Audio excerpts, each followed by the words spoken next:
Cari fratelli e sorelle, buongiorno.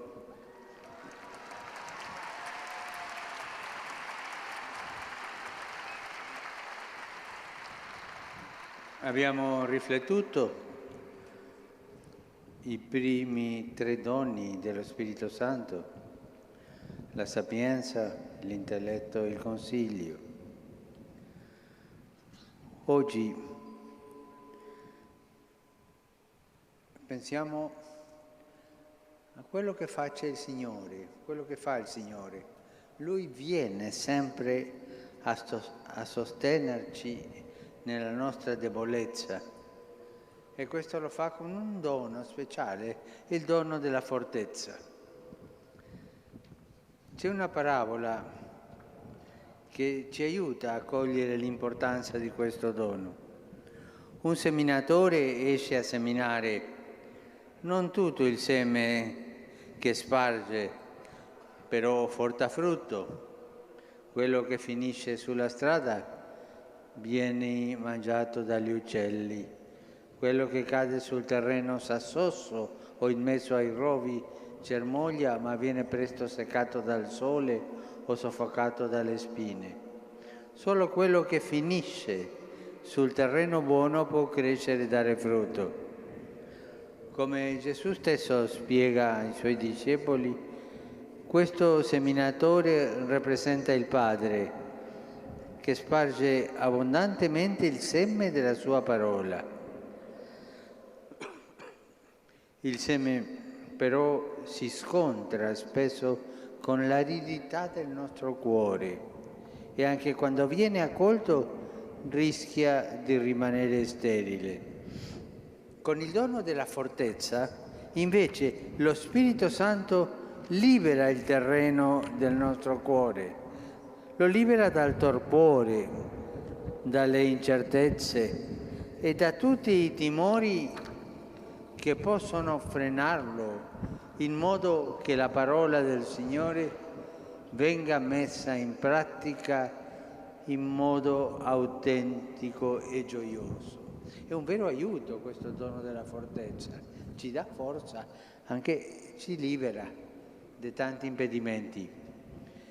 Ci sono anche, questo succede, ci sono anche dei momenti difficili e delle situazioni estreme in cui il dono della fortezza si manifesta in modo straordinario e esemplare.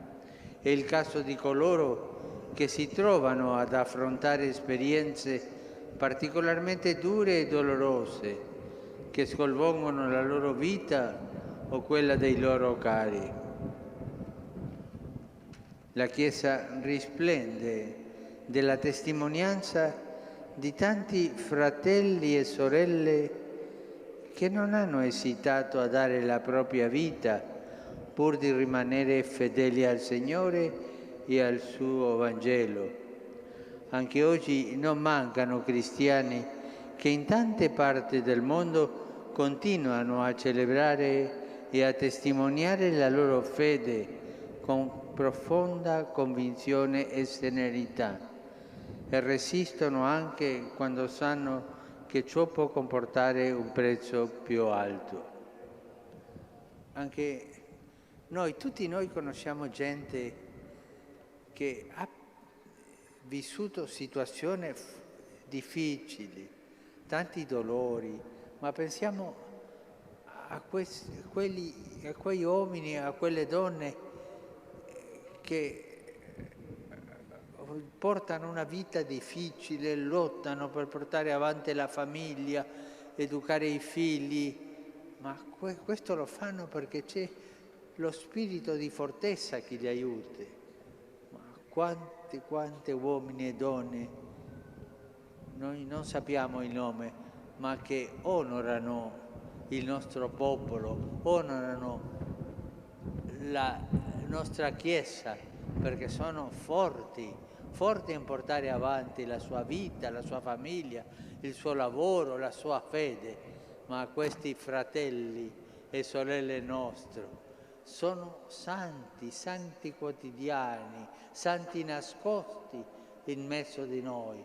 Hanno proprio il dono della fortezza per portare avanti il suo dovere di persone, di padri, di madri, di fratelli, di sorelle, dei cittadini. Tanti ne abbiamo, tanti. Ringraziamo il Signore per questi cristiani che sono di una santità nascosta, ma è lo Spirito dentro che li porta adelante.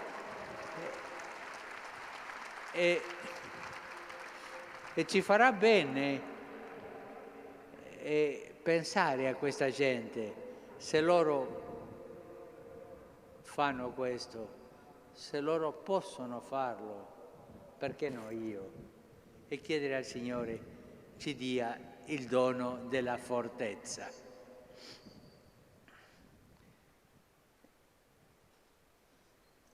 Non bisogna pensare che il dono della fortezza sia necessario soltanto in alcune occasioni o situazioni particolari.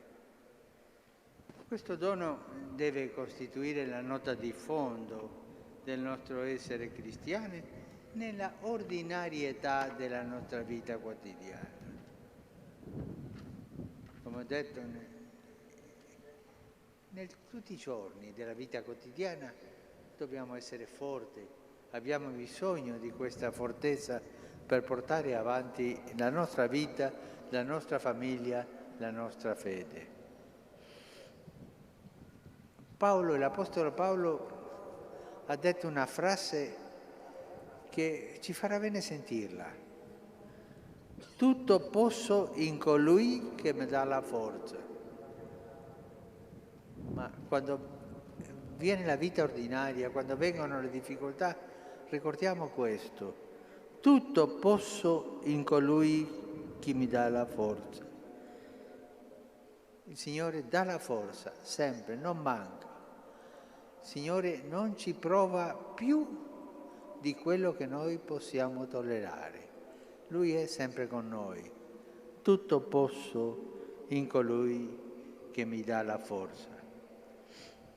Cari amici, a volte possiamo essere tentati di lasciarci prendere dalla pigrizia o peggio, dallo sconforto, soprattutto di fronte alle fatighe e alle prove della vita. In questi casi non perdiamoci di animo, invochiamo lo Spirito Santo perché con il dono della fortezza possa sollevare il nostro cuore e comunicare nuova forza ed entusiasmo alla nostra vita e alla nostra sequela di Gesù. Grazie.